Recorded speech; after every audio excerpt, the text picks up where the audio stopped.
Let's see how to open a document from OneDrive in Microsoft Word. First off, we want to open Microsoft Word. And as you can see right here, we have our document ready. Now, OneDrive is basically a cloud storage that is usually pre-installed in Windows computers. And what that means is that it's not physically installed on your computer.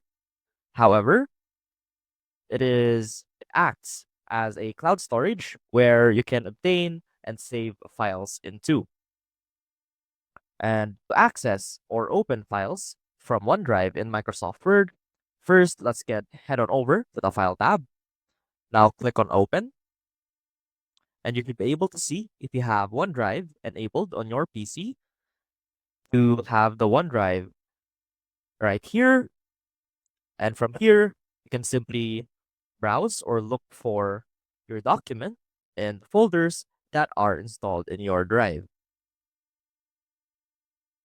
And to open a document, we can simply look for our document.